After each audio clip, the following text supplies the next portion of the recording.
Bedroom Confessional with Jacob and Kimberly Reeve.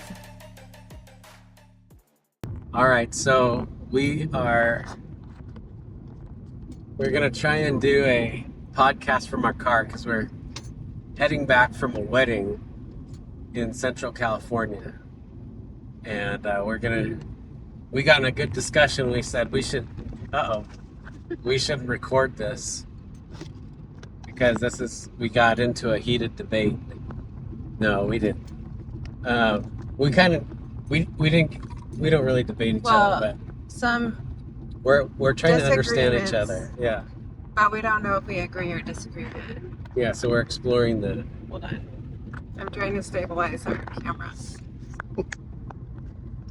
So the discussion is about Christian marriages and sex and about covenant and the healthiest way to do things, because we see so many Christians get married because they want to have sex, so they kind of rush into marriage, and then they get divorced because they don't know how to be in covenant and they weren't trained for life with another person. Well, so if you're a Christian, then probably you're raised to believe that you shouldn't have sex until you're married. And then once you're married, that's forever. And we didn't have sex till we were married. With each other. with each other. Right.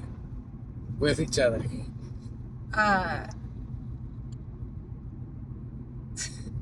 Anyway, what I was saying to Jacob is, I feel like that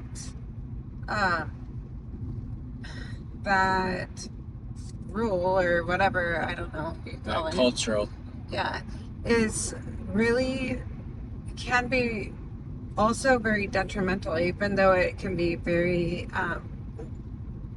it's the best way, obviously, but it can be really destructive because in our culture it's totally different than it was in biblical times. In biblical times, when you were betrothed to somebody, the girl lived at home with her parents and the guy went away to make a home for the two of you. And you weren't in any kind of close contact. You didn't have all the, interactions that you have nowadays with somebody that you fall in love with and get engaged to, and all of the feelings and all of those things that come, the googly eyes and the excitement of this relationship cause your hormones to do crazy wild things. And of course, what's the number one thing on your mind is, I want to have sex with this person, I want to have sex with them. But if you're a Christian, you can't have sex until you're married. And so what does that do? It speeds up the process of like, okay, we have to do this, we have to get married, I'm like dying here, like we have to sign our lives away so that we could have sex. And then you get married, and then all of a sudden reality hits you and you're like, this is the rest of my life. This is for better, for worse, for sicker, for poor, or sicker in sickness and in health, and riches and in rich or poor. Yeah, all of those till things. Till death do us part. Yeah, forsaking all others. And that's this like, it's like all of a sudden you're like... And a lot of times the sex wasn't even that good. Especially in the beginning. especially the beginning. And so you have less incentive to make it the long distance, which is where the real good sex comes in. After about 10 years, 20 years, it gets better and better.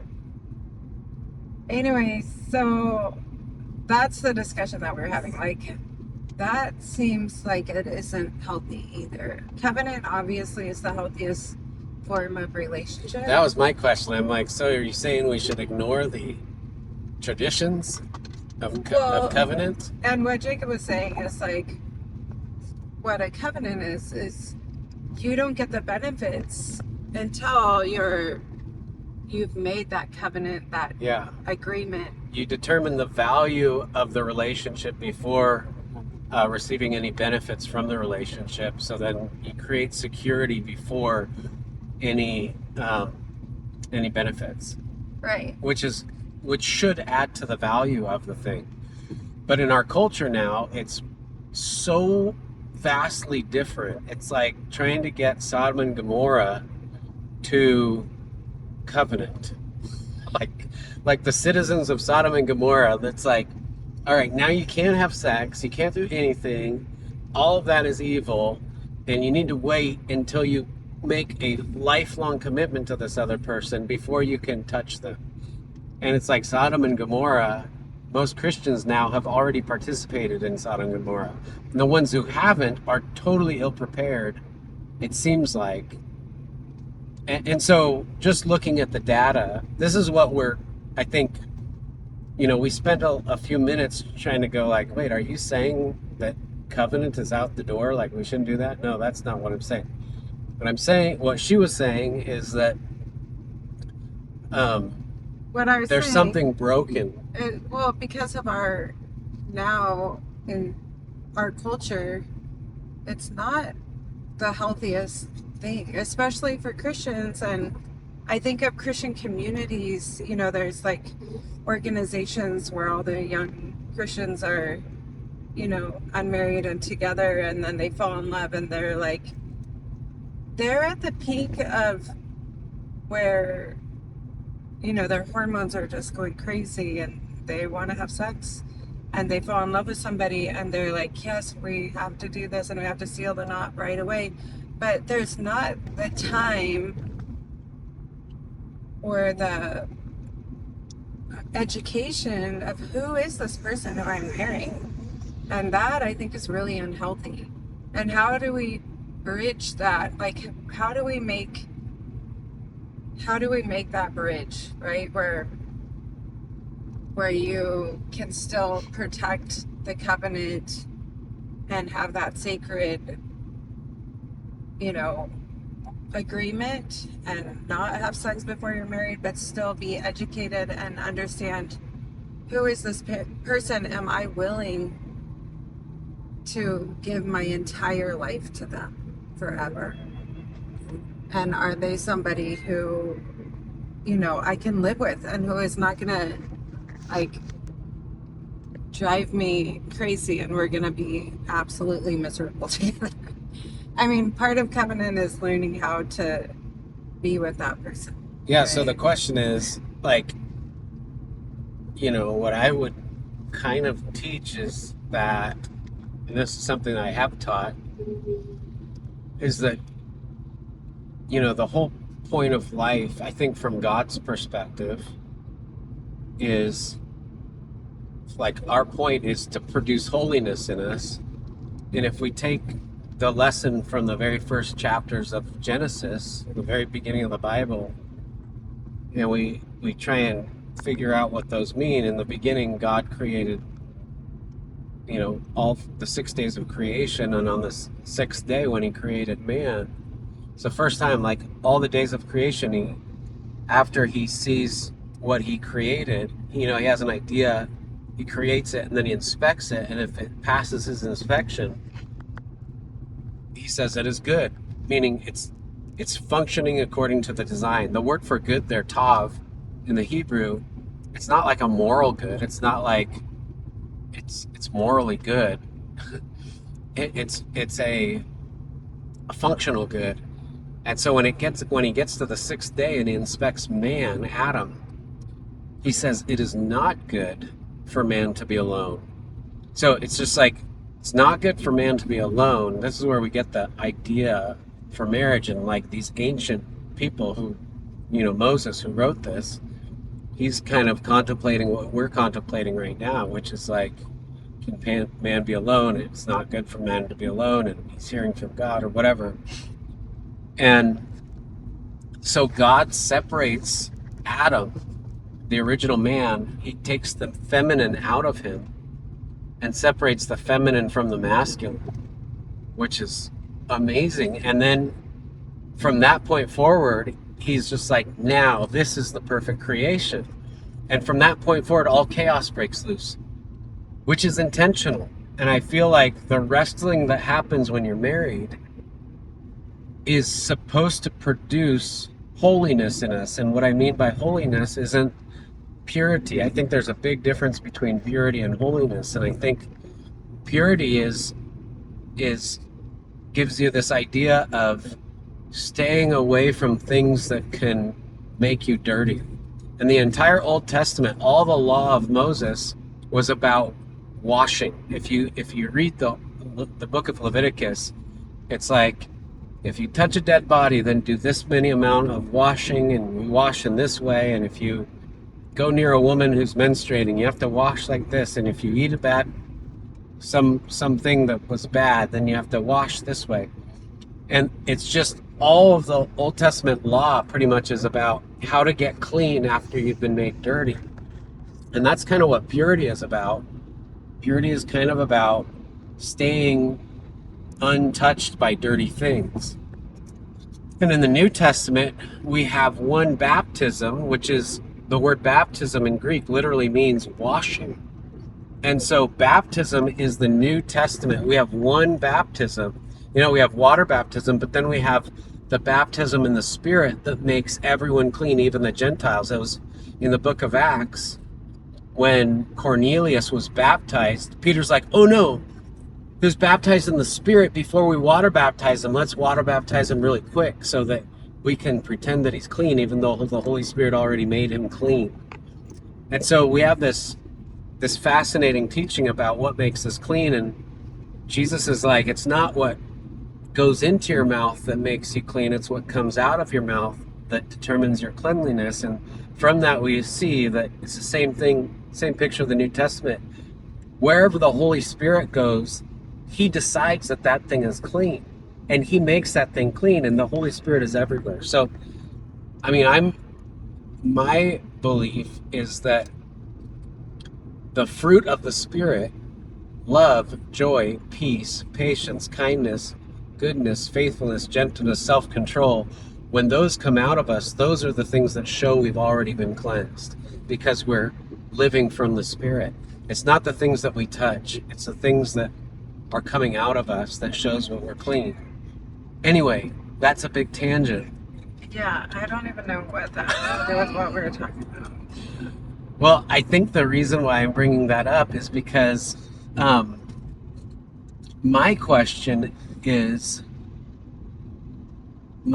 with all of this,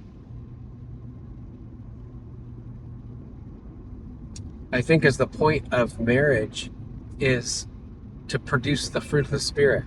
And you can't produce the fruit of the Spirit without conflict. You can't develop love unless you have the ability to sacrifice for love. You can't develop joy unless you can do it in the face of misery.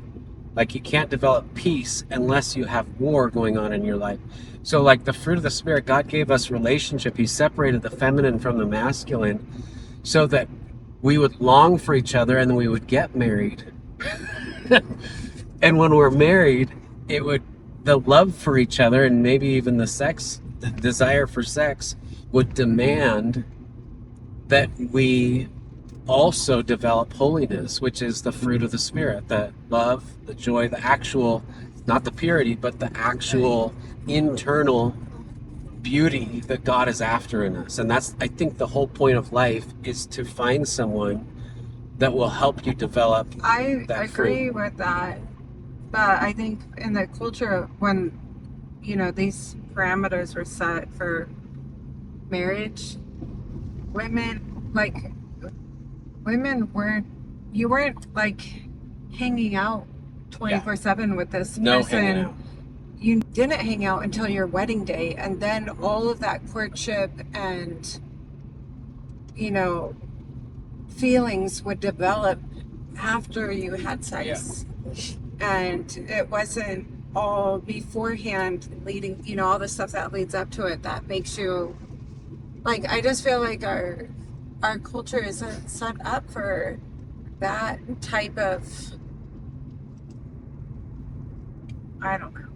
So I think the question that I would have for you, and I don't think that there's like a sternness around this. Like, I don't think having sex before marriage is the end of the world. Like, there's so many sins that all of us commit, and I don't think God is up there like furious about, like, I think that all sin is, the definition of sin is what is unhealthy. Isn't it missing the mark?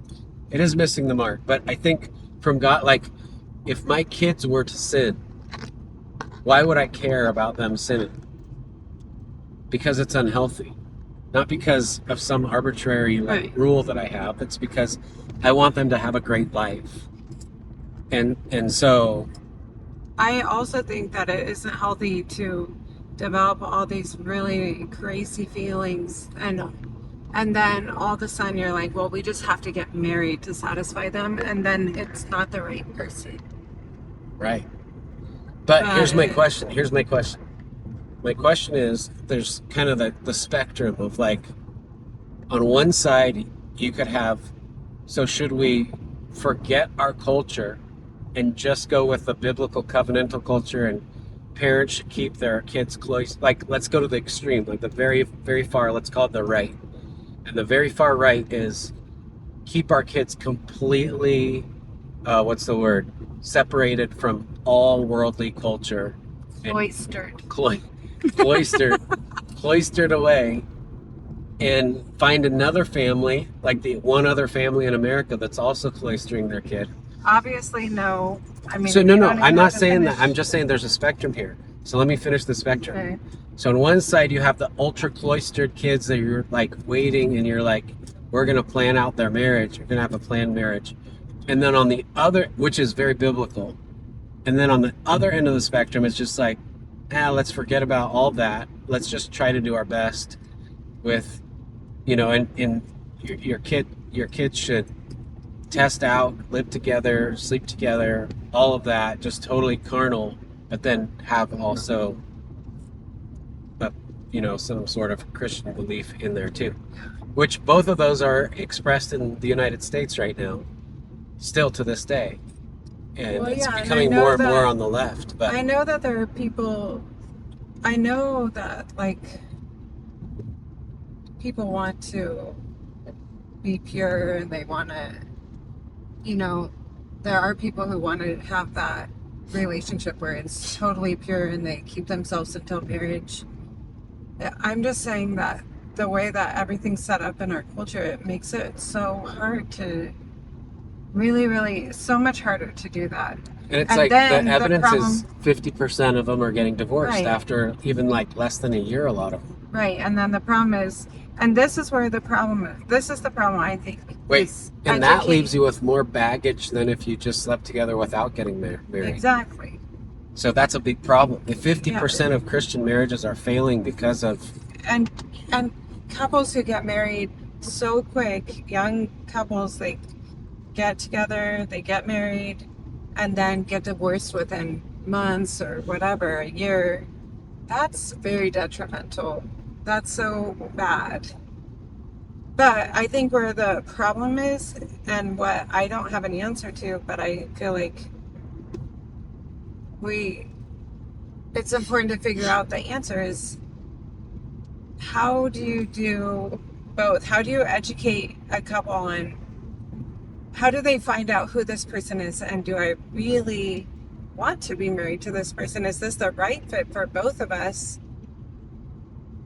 in a short amount of time while they're having all those hormonal things, like, and just wanting, all they can see is the good thing. All they can see, they just have the googly eyes towards each other. How do you educate somebody in that state? That's the question, I think. Well, is like, yeah, that's what's important, is to say, because when we were in that state, when we were engaged, we were only engaged for 4 months. So we had a similar story, and you couldn't tell me anything about you that I couldn't find something, like anything negative. I'd be like, oh, I'll figure it out. I love him so much. It won't matter. That She's won't still matter like that he's messy or he's this or that. I won't even care because I love him so much and we love each other. And It's all going to work out. yeah. So, like, that isn't a healthy, that's not a reasonable. Well, No. we were very blessed that we survived everything. Well, and the reason we survived is because we understand and Covenant. understood at the time. We both understood covenant, and most people don't truly understand what covenant is. And maybe that is what the answer is really educating Christians in what is covenant. Because most people, I don't think, understand what is a covenant. And it really, truly is. It's so powerful when you realize what it is. Yeah, because there's so much security in it. And also terror in it, because there's absolutely, stuck with this person that you've made this decision with. And so it leads you to either be Just both. miserable for your whole life or figure out a way through that misery into a place of joy and love and enjoyment. Yeah, Which, that's the beauty of covenant. Like, it is. that, if you can get to that place, that's the beautiful thing. I should share really quick what the four ingredients of covenant are, because each one of them is set up to create security. This is like in the Bible, covenant is a form of relationship. And I always like to say there's like 4 levels of relationship, the 4 C's, which are a carnal-based relationship, a consumer-based relationship, a contractual relationship, and then a covenant relationship. And the carnal-based relationship, you get 0% security. It's 100% based off what you can take without any regard of what the other person, the cost to the other person. Do you want me to hold it? And sure. And then actually here, let me hold it because I'm talking. Oh, you're I don't know driving if you'll be able to hear. I'll hold it closer to you. Okay. But just drive. So the consumer-based relationship is like a little bit more security. It's like if you can give me, if like you're selling an apple, and an apple I can get for $1 down the road, and you're willing to sell it to me for $1, I'll do it. But as soon as you're like, I want $2 for this apple, I'll be like, nah, I'm gonna go down the road and get it. I have no commitment to you outside of getting a good deal from you. So that's like a consumer-based relationship. So again, security is kind of low because as soon as I could get a better deal somewhere else, I'll go there.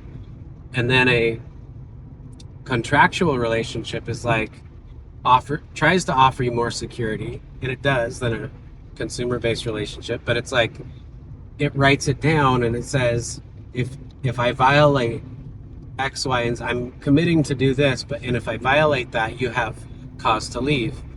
But a covenant relationship doesn't give you it starts with a sacrifice of both individuals, and so you're dying to anything that could separate you from that point forward. That's the symbolism there.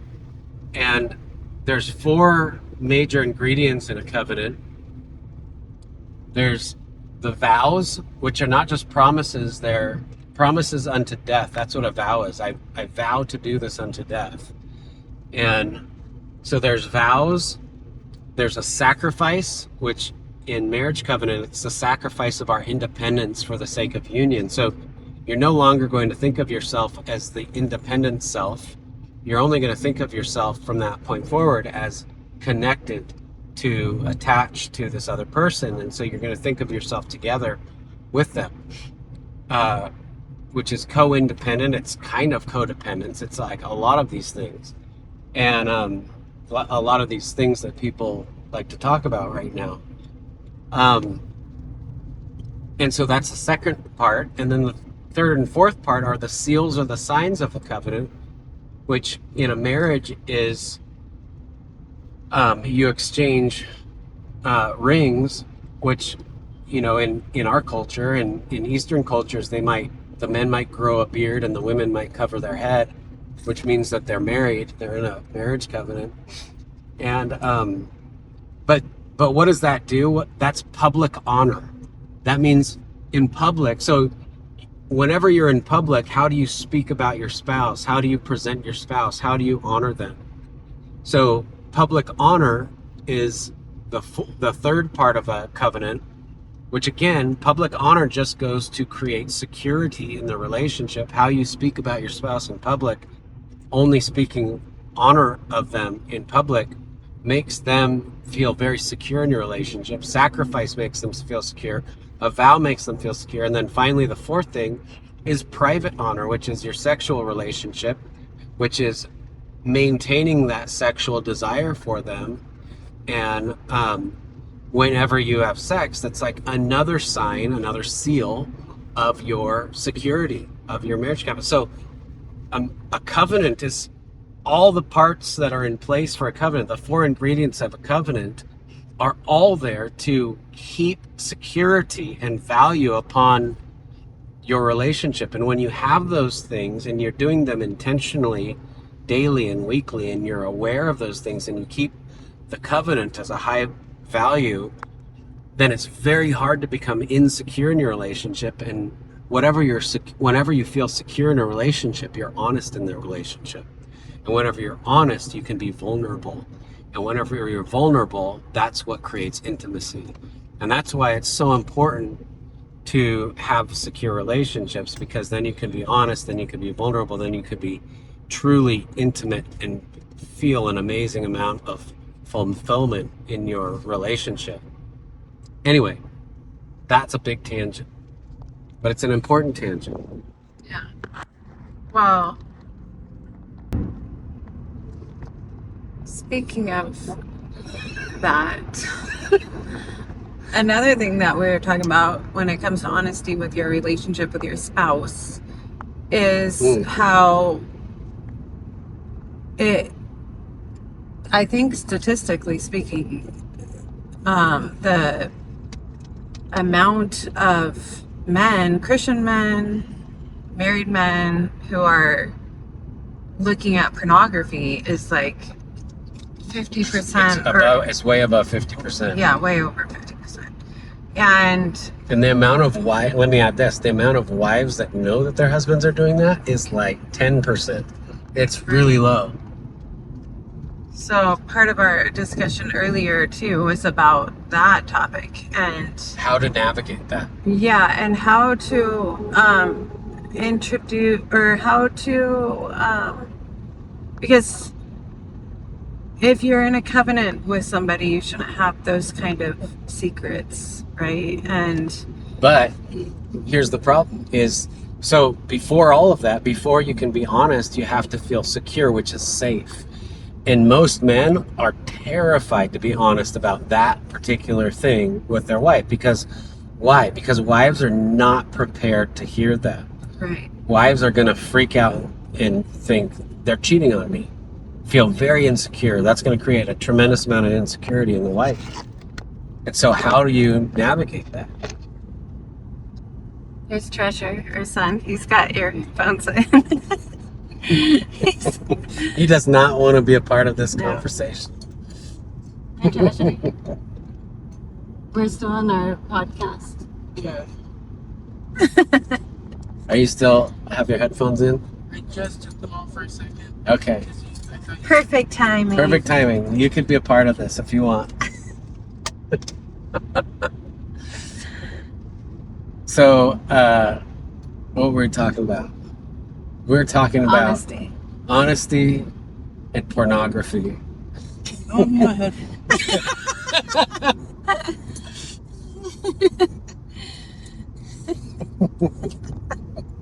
Are your headphones out of juice? Almost. Or no, I don't think All so. right, well, I don't mind if They were 100% a little bit ago. So Yeah. So we were talking about how to get to a place where a man could feel secure enough to confess. Yeah, and so there needs to be some preparation. Like, that's something I think that needs to be universal because I think that there's a lot of men that are doing that and they're justifying it for whatever reason. And, you know, they have a million different reasons, you know, like one thing that they say, Kimberly does not like this saying, and I don't like it or not like it, it's just a saying.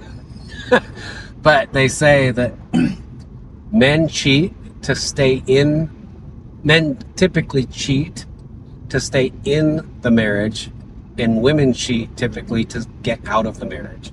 And what that means is that when husband and wife are unhappily married together and they're not meeting each other's needs sexually, that men who tend to feel the need for that to happen, they feel like, I have to have this happen, even though they don't, but it's a very strong urge, and so in most men. And so most men, if they're not getting that from their wife, or they're not able to communicate in a way, and they're not having the healthiest marriage, and so that thing is not consistent in their life, then they will turn toward pornography or cheating in some other way, massage parlors or whatever it is, and they'll try, or some other person, and they'll cheat in order to get that need met so that they can still stay in their marriage. But when women cheat, women tend to want their men to lead, and they don't want to lead that decision. And so they'll cheat, you know, one, to get their needs met, because they have, usually it's emotional needs that the women are looking to get met. But there's also the physical part of it too. And when women cheat, a lot of times it's to force their men to make a decision, and it's to force their men to leave them. It's because they're unhappy, and so it's like, I want out of this, but I don't know how to lead myself getting out of it. I'm afraid to lead the divorce, and so I might subconsciously do this thing so that they're forced to make the decision for me. So that's kind of the psychological kind of reasoning behind what that's saying. I'm not saying it's wrong or right or anything like that. I'm just saying that is a tendency. And that's a little distinction between men and women and the motivations behind why they might do something like that. But the whole reason I bring that up is because I think men and women, husbands and wives, tend to be fairly unaware of each other's psyche. And I think wives can tend to be totally unaware of how much it means to their husbands to have sex regularly and to be touched and to be engaged in that way. And I think sometimes it's the reverse. It's not Right. always the men, it's sometimes Totally. the wives that are lacking or needing that and feel the lack. Yeah, I think it's like around 70%, 30%, 70% men. It might be in the 60s, and 60s and 30s, 65, 35%. I think if the men aren't getting it, there's a reason why. And the women, it's not that they don't want to, but like as you said, the men should be a leader, and if they're not leading in a way to get that kind of reaction from their wife, then there's a problem there. And the women tend to need the emotional part of it, like the conversation. Women tend to need to feel known and cared about emotionally before they feel open physically. And so those are the two differences. But then also, oh, I forgot the other part. Anyway, just trying to remember all these different statistics. So there's a real problem there with. So I have a question for you. If a guy's getting it from his wife all the time, then is he not watching porn, not looking at that? It'd be less, for sure. Maybe, but I've heard Sometimes, you know, yeah. Sometimes there's an addiction there. sometimes that isn't even what it is. It's not because there's a lack from his wife or anything like that. It's just a problem Yeah. that is there. And there's a real so there's a couple things going on. One, there can be an addiction, which an addiction is just the dopamine, I think it's the dopamine drop that it creates in a sense of like relief. And so that's always an urge. Here's the other thing is the more you put something in front of you, the more your body creates a need for that thing. And so if dudes are like have a season where they're just like, I'm just gonna go all in on it, and they're watching it all the time and doing all that, it's gonna be all the harder to stop doing that. And most guys, I think, especially Christians, are not thinking that it's a good thing. They don't want it in their life. It's not something that they're proud of or that they even want to tell anyone about. Most dudes are ashamed if they do that, and it's very embarrassing, and that's another reason why they're not going to want to tell their wives. But So what is the what do you say to a wife who like finds out, like, what is the heart behind it? I think there's a couple things. I think watching porn. Well, wait, I want to say one more thing with my question, because I feel like women, not every woman obviously, but I feel like when we hear the heart behind something, we have compassion, right? And so I think framing it in a way that the right way can at least allow for some compassion, even though there's going to be hurt, there's going to be the feeling of betrayal, and all of those things. But when it's worded from the heart, there can be compassion from the wife. Yeah, At least it can that's be. nice. There's a place for that. Yeah, Because women do innately have a lot of compassion. yeah.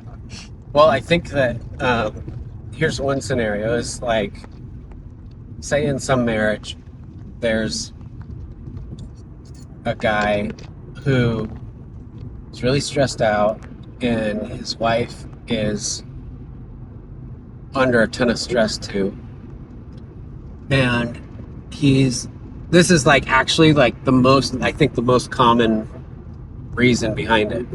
So they're both having some stress, and one of the things that he's thinking about most during the day is like, oh man, I would love to go home and make love to my wife, but I'm realistic and I know that if I try that, she's gonna be repulsed, she's gonna push me away, and I'm gonna feel utterly rejected and crushed. And I don't want to feel that way. I don't want to put pressure on her. I need to avoid feeling rejected, especially right now because I have so much stress going on. That's just going to make me more stressed, and it's going to make me feel totally alone. And so I'm going to just take care of this on my own with a pseudo connection, a fake connection. And, I'm going to do this really quick and try and get that urge out of me. The problem with that is, number one, it's not helping the marriage, and if you do that all the time, you're creating an addiction cycle that can make it so that you're you train your system to like something that's not even, especially because with pornography, you tend to like something normal, like, wow, the first time you see it, it's just like, wow, I'm turned on by that. And then pretty soon you get into these weird pathways of like, you're not satisfied with normal stuff, you're looking for some extreme stuff. And that's just the pathway that always goes. The more you do, the more nuanced you get into some weird little thing that your brain gets off on. And the problem with that is that you train your brain. If you do that every other day or whatever for years, your brain gets trained to react to that, which is a fake stimulus. And so then when you are with say you get to 40, 50 years old, your system isn't trained to become aroused by your wife anymore. So you've trained yourself out of that, and so you can't even have a healthy sex life anymore. So that's one problem. And then the other problem is you're allowing yourself to become satisfied without going through the healthy relational, like meeting your wife emotionally. Like if you do that, you aren't willing to go through the time with your wife, like, hey, how are you doing today? How are you feeling? Like all of those things, like tell me about your day, and in the actual connection that she needs to make her feel connected in your relationship so that she's open to you. And so your whole relationship is suffering because you're not motivated anymore because you could take care of that yourself. So there's so that's kind of what's going on. That's a lot of problems with it, but I'm just saying that still doesn't appeal to the heart of it. I don't have any compassion for you in this moment. Well, I'm sorry. I'm sorry. And men might not have much compassion for the women to listen to their day or whatever to connect emotionally, but they both need that for each other. And that's part of like if you want to have an incredible relationship, that's what you need to do. You need to be willing to do both those. Right. And so talking, like a lot of men would love to tell their wives what's going on and to get help from their wives. But I think a lot of wives are not safe to tell that to because they're going to freak out. They're going to freak out and say, oh, you're cheating on me, I'm going to leave you now. And that's the last thing that the husband wants to deal with is more stress, and especially putting the wife through that sort of pain. And so one of the things that needs to happen, I think in the church especially, is there needs to be a safe place for men to share, and women need to be like, okay, if he shares, that means he's trying to fix this. That means I should be more connected to him, not less connected to him. That means he sees that he is violating something and he doesn't want it in his life, and he's taking action to correct it now, and I'm going to help him. Instead of, and I know that it might be hard to do that because for a lot of women, this is like a knife to the heart. It's like, so, but that's what would need to happen to make him feel safe enough is a promise, maybe, let's say, it's going to hurt me, but I want you to tell me, and I'm willing to work with you, and I'm not going to expose you to a whole bunch of people. I'm going to just, if maybe it's going to help you to meet with guys about this, I'll encourage that, but I'm going to just be with you in whatever it looks like to get help. Yeah. And I'm going to make that promise. Well, and the guy's going to have a lot of grace for her because that's something that's going to make it really hard for her to draw close. Potentially, maybe it will make her want to be close because he's being vulnerable.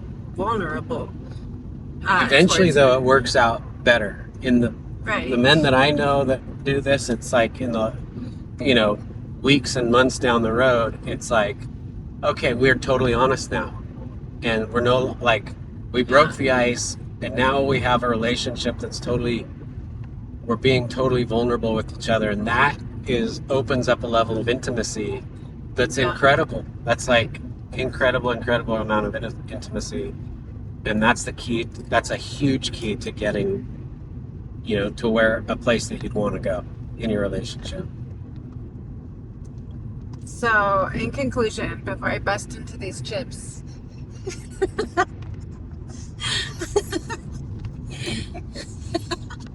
She's always chomping away. I guess I would say if you're in a short engagement because you want to get married so that you can be pure, up until your wedding day, really stop. I would say stop, take a moment and breathe and really ask God, pray, be prayerful about this, and just try to really see what are the potential issues or red flags or whatever. Like, is this something that should be rushed? I think also meeting with people. Like, I'm meeting with guys right now that are either engaged or wanting to be engaged, and meeting with someone like myself or someone has wisdom in this area is really crucial, because it's just like, hey,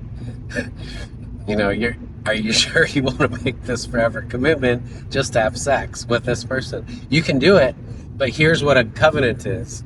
And Yeah. so having accountability and openness, honesty with other dudes as a man and other women as a woman, or other couples as a couple, is really, really, really valuable. Because a failed marriage is probably worse than other things. Yeah. But also learn about what covenant really is, because marriage is a covenant, and if you understand it, it will bring you through the hardest, darkest times, and you'll come out so much stronger and brighter and closer and better than ever could be imagined. Anything that can be imagined. If you understand and learn covenant and then live it out, it's really the best decision of our life. Yeah. But the hardest. Yeah, very hard, but very Rewarding. Yeah, very rewarding. And then the third point about pornography and that in marriages, I guess, would be to try, if that's a place that you're in, I think it is important to figure out how to communicate that with your spouse, and for both of you to understand that the person who's confessing is putting themselves in a very, very vulnerable place, and for the person who's confessing also understand the heartbreak of the person who's gonna hear the words. And so you both need to give each other a promise. Like, one, if it's the dude, which is most likely going to be the dude looking at stuff, you need to promise that if you tell your spouse, like, first, though, I think the woman probably needs to go first in this issue. A lot of times she needs to say, if she wants her husband to confess, she needs to say, listen, if you are looking at stuff, I want to know, and I want to promise you, if you tell me and be totally honest with me, I want to work toward 100% honesty with you, and I want to promise you that I'm not going to react. Like, I will be sad, I will be whatever, but I'm not going to want to leave you. I'm not going to want to expose you to people. I'm going to be a trustworthy person to share this with, and I'll work with you on it. And it might hurt me a lot, so I want you to understand if that does hurt me. And for the man to say, I can promise that I won't get offended if it takes you a week or whatever to be sad about that and have a million questions, and I'll try my best. It's probably gonna be more than a week. Yeah, whatever it is. But also, I would say to the man, appeal to her. What was the word I used before? Yeah. Compassion, because we do have compassion, and if you started off as blaming because you aren't doing this or that, that's not going to appeal to anything in her. But to come from your heart, and really the heart of the issue can appeal to her compassion, and we do have compassion, and it will frame it in a different light. That could be helpful. I think that's a good place to end. Yeah. See you All right. next time. Bye.